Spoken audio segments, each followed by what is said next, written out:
여러분들이 이제 요한복음을 이렇게 쭉 보시면 지난 시간에 우리가 마지막 요한복음의 기록한 목적을 쓰면서 요한복음이 이렇게 마무리되는가? 그렇게 이제 생각을 했을 것입니다. 그런데 21장에 딱 등장을 하게 되는 것입니다.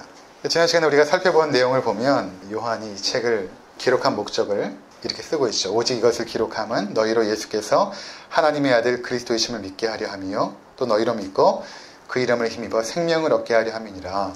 이렇게 해서 요한복음이 딱 이제 맞춰지면 좋겠는데 21장이 딱 등장하는 것입니다. 그래서 이제 많은 학자들은 21장은 아마 후대에 어떤 사람이 썼는데 덧붙여진 것일 것이다. 이렇게 이제 말하는 학자도 있고 또 요한이 썼지만 나중에 이렇게 첨가해서 썼을 것이다. 이렇게 이제 이야기하는 분들도 계십니다. 그런데 여러분들 영화 같은 거 보면 영화 기법 중에 영화가 다 끝났어요. 이제 다 끝나고 나서 엔딩이 되고 나서 자막이 다 올라가지 않습니까? 그리고 나서 마지막에 장면이 등장하는, 그래서 그들이 어떻게 되었는가, 그래서 그들이 이렇게 살게 되었다 라고 장면이 이렇게 나오는 것을 본 적이 있을 것입니다. 이것을 우리가 에필로그라고 말할 수 있거든요.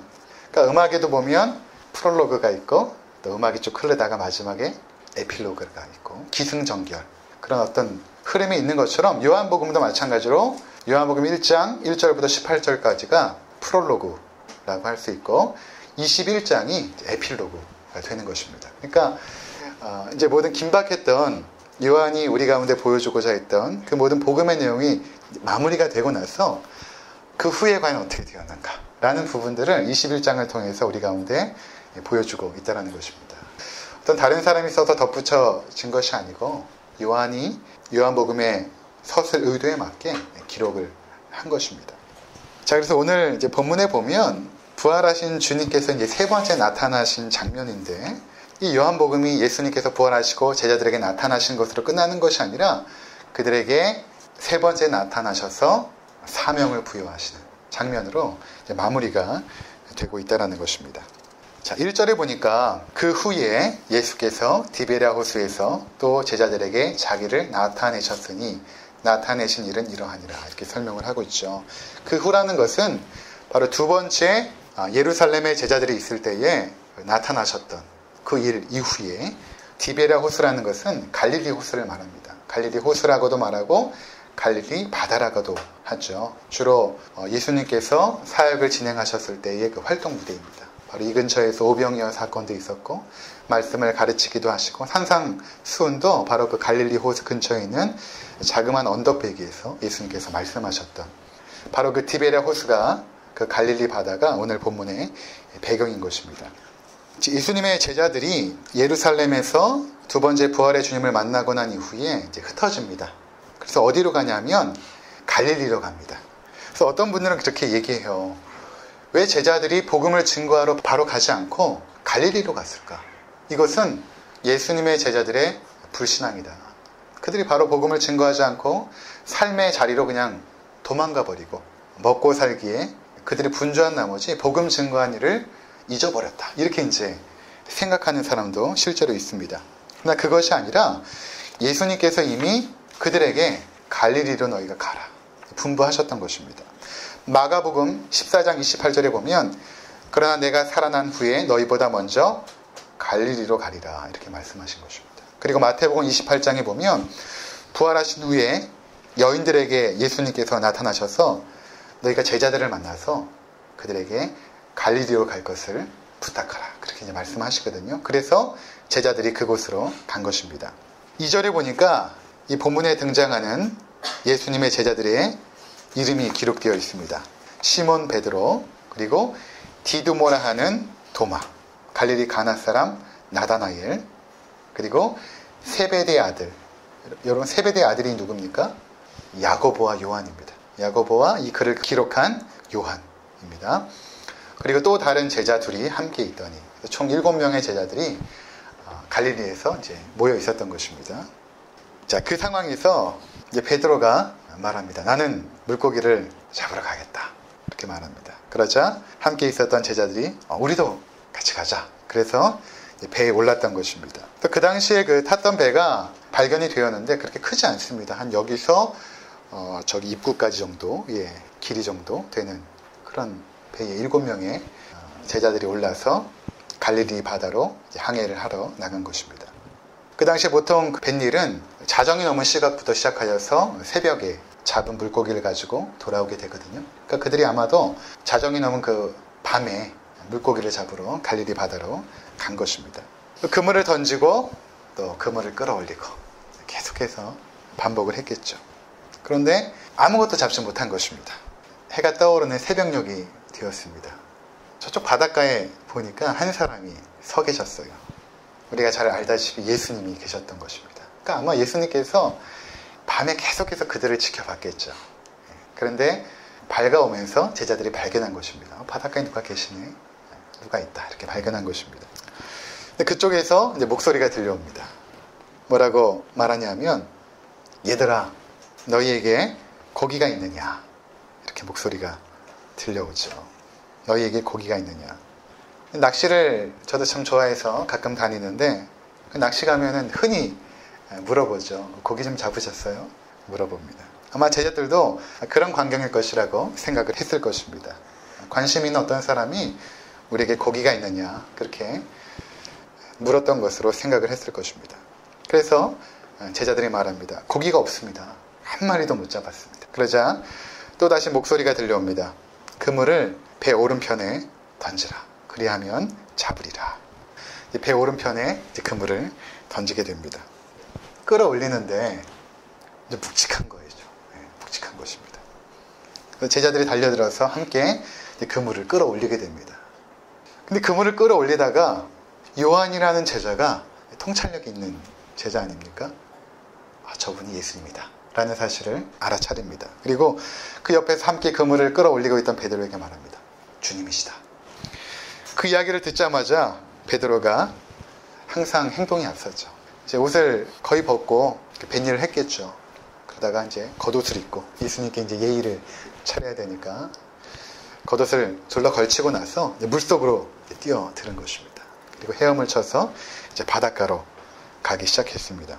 제자들도 물고기를 들어 올리고 나서 노를 저어서 바닷가로 갔던 것입니다. 8절에 보면 거리가 한 50칸이라고 하는데 100m 정도 되는 거리였던 것입니다. 베드로는 헤엄을 치고 제자들은 배를 저어서 바닷가로 나간 것입니다. 누가 먼저 예수님께 당도했을까요? 제자들은 이제 배에서 내렸겠죠. 그리고 베드로도 헉헉거리면서 이제 바닷가로 올라왔습니다. 그리고 예수님이 서 계신 곳으로 그들이 함께 걸어갔겠죠. 근데 거기서 예수님께서 계셨는데 숯불을 피우시고 거기에다가 생선을 올려서 굽고 또 어제 남았던 그 보리빵을 가져와서 굽고 계셨던 것입니다. 여러분 당시의 장면을 한번 상상해 보시기 바랍니다.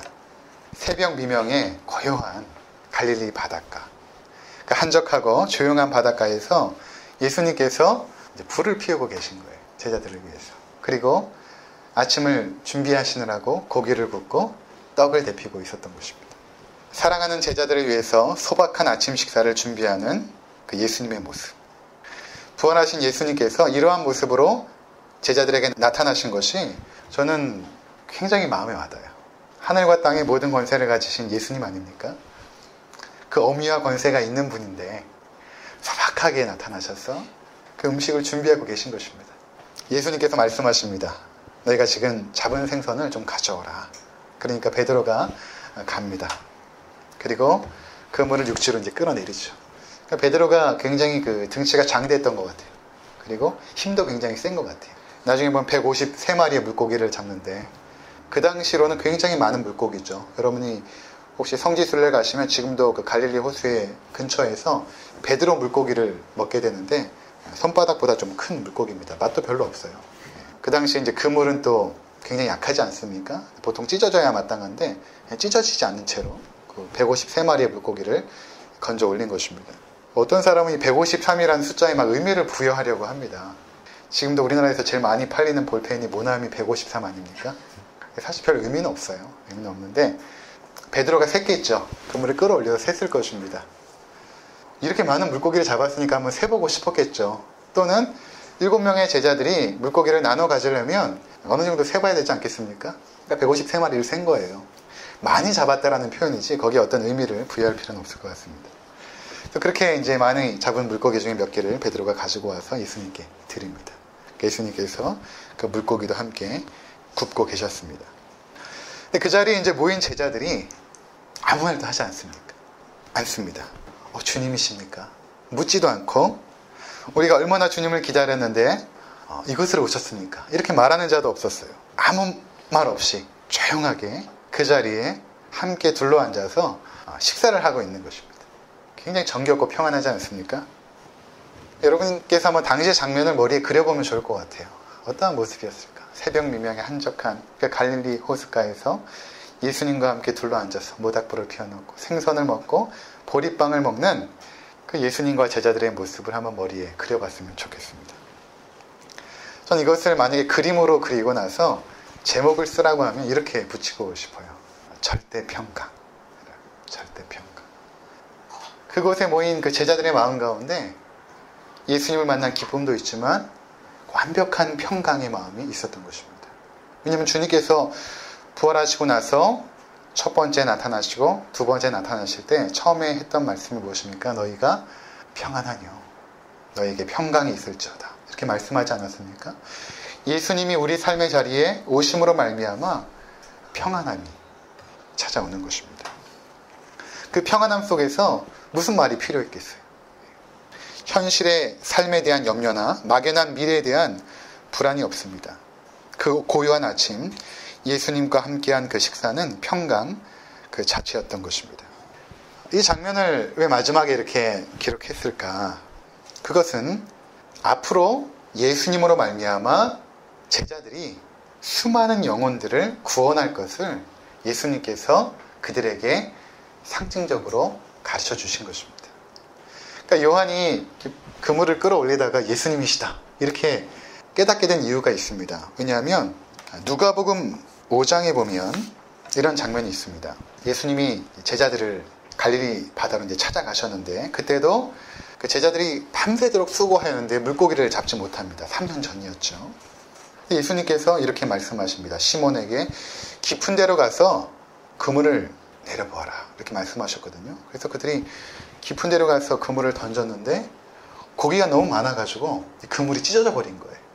거기 한번 우리 찾아보도록 하겠습니다. 누가복음 5장 4절에서 11절입니다. 말씀을 마치시고 시몬에게 이르시되 깊은 데로 가서 그물을 내려 고기를 잡으라.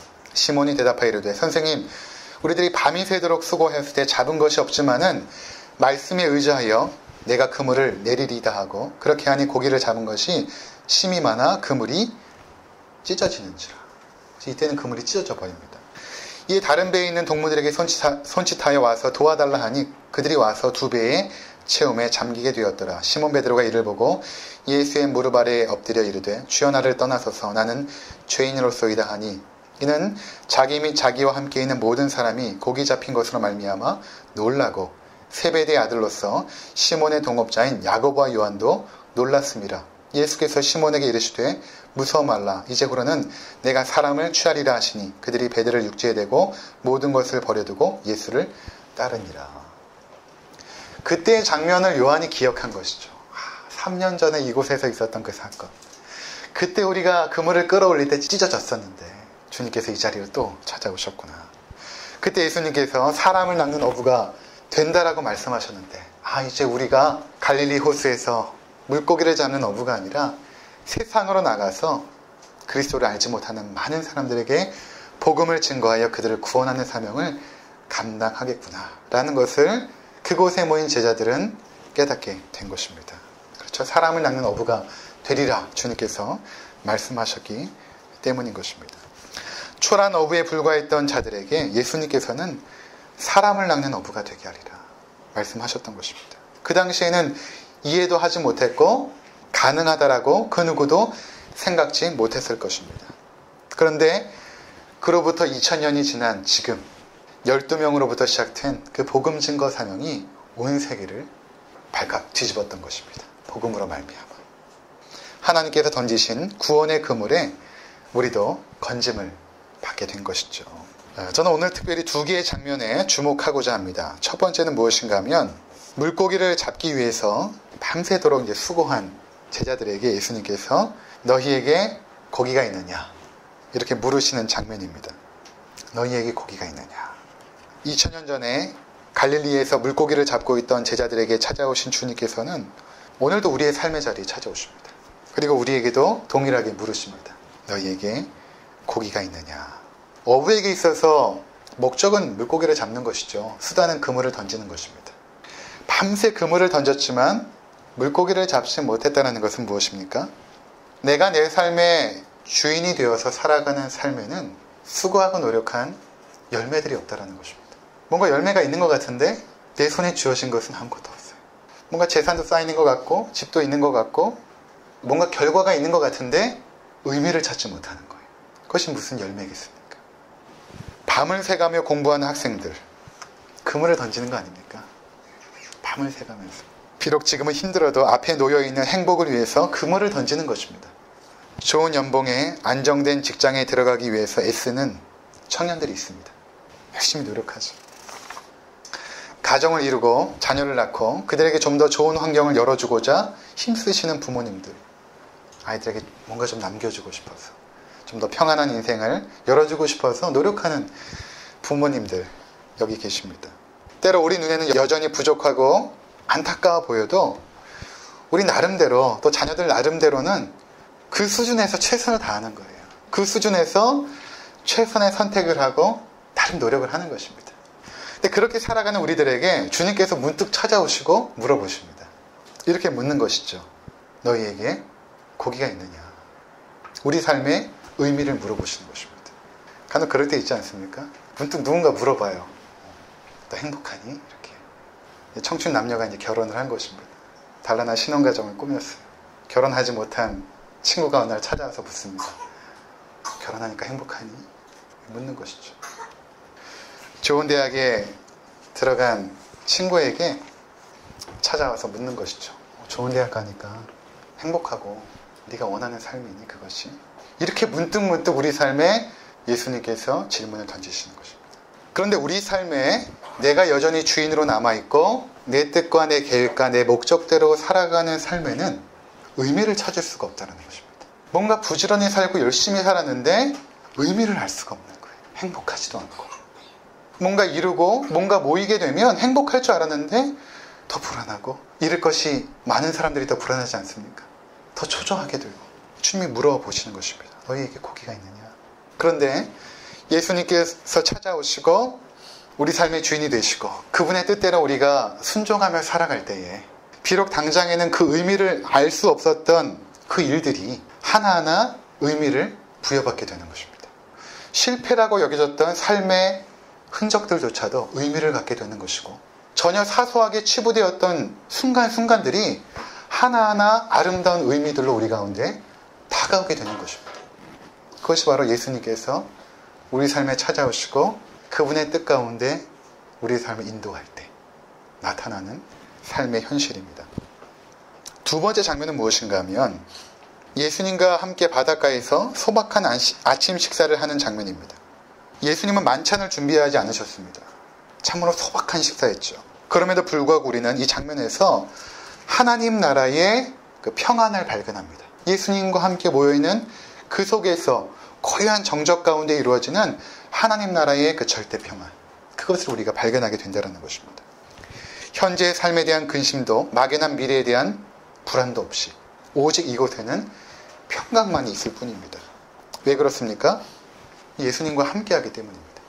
장소가 중요하지 않고 먹는 음식이 중요하지 않습니다. 예수님과 함께하는 그 순간에 그 장소, 그 환경, 그 모든 것들이 천국으로 변하는 것이죠. 우리 삶도 마찬가지입니다. 우리를 찾아오시는 예수님으로 말미암아 삶의 자리에서 평강을 누리게 되는 것입니다. 저는 예수님께서 부활하신 이후에도 여전히 겸손하시고 인자하신 모습 속에서 큰 은혜를 받습니다. 십자가를 지시기 전에 제자들의 발을 씻기셨던 그 예수님의 모습이 부활 이후에도 여전히 동일하세요. 그러니까 우리가 앞으로 천국에 가서 만나게 될 예수님도 이 예수님이에요. 발을 씻기셨던 예수님, 제자들을 위해서 조반을 준비하신 예수님, 그 예수님을 우리가 만나게 된다는 것입니다. 굉장히 위험 있고 권세 있게 우리를 대하시는 것이 아니라 굉장히 소박하신 예수님, 그분을 만나게 된다는 것입니다. 예수님은 제자들을 만나서 너희가 왜 다 나를 버리고 도망갔느냐 묻지 않으십니다. 다음 주에 함께 나누게 되겠지만 베드로에게 찾아오셔서 너희 나를 3번이나 부인했느냐 말하지 않아요. 그냥 내가 나를 사랑하느냐 이렇게 물으시죠. 그렇게 우리를 받아주시고 품어주시는 주님께서 우리의 삶에 찾아오신다는 것입니다.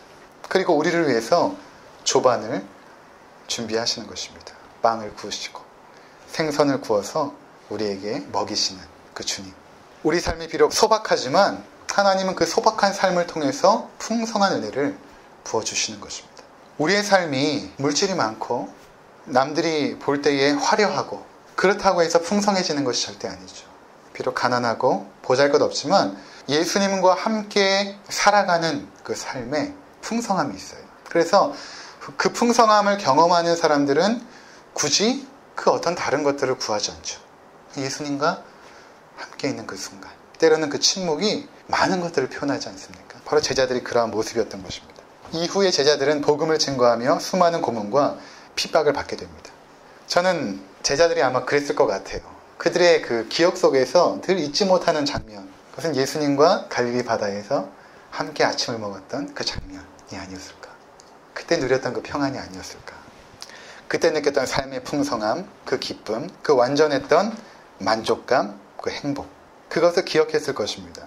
그러면서 비록 지금은 힘들고 어렵지만 앞으로 주님과 함께 누리게 될 하나님 나라에서의 그 식사, 주님과 함께하는 그 만찬을 기대하지 않았을까요? 우리 삶에 함께하신 주님으로 말미암아 누렸던 그 은혜의 순간들은 결국 하나님 나라를 소망하게 합니다.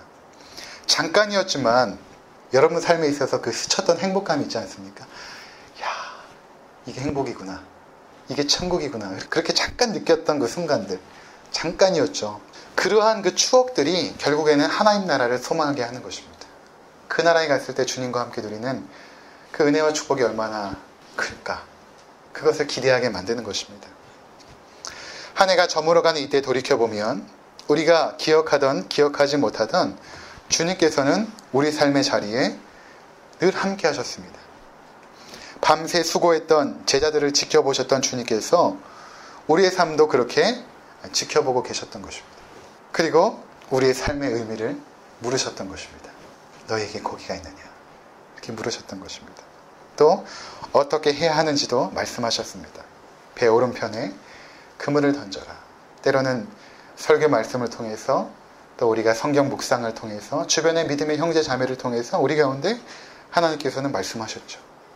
그리고 와서 조반을 먹으라며 우리를 주님과 함께하는 자리에 초청하신 것입니다.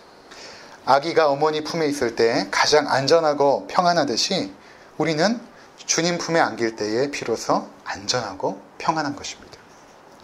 주님께서는 우리와 함께 하시기를 원하시는 분이십니다. 무슨 대단한 일을 하라고 우리를 부르신 게 아니에요. 주님께서 너희가 나를 따르라 제자들에게 말씀하신 것은 그들과 함께 하고 싶은 것입니다. 뭔가 일을 시키고 부려먹으려고 한 게 아니에요.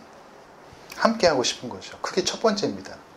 우리 삶의 때로는 소박한 아침 식사처럼 남들 눈에 평범하고 작고 누추해 보일지라도 주님과 함께했던 우리 삶의 소소한 일상들이 하나님 나라를 경험하는 축복과 은혜의 시간들이었음을 우리가 깨달을 필요가 있습니다.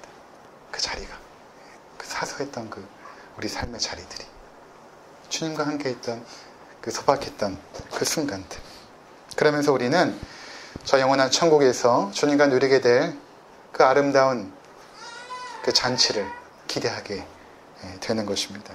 여러분들이 이제 다시 한번 돌아가셔서 이 21장을 한번 읽어봤으면 좋겠어요. 그러면서 제자들과 예수님이 누렸던 그 고요한 아침 식사, 우리도 그날을 기대하고 소망하시기를 주의 이름으로 부탁을 드립니다. 기도하시겠습니다.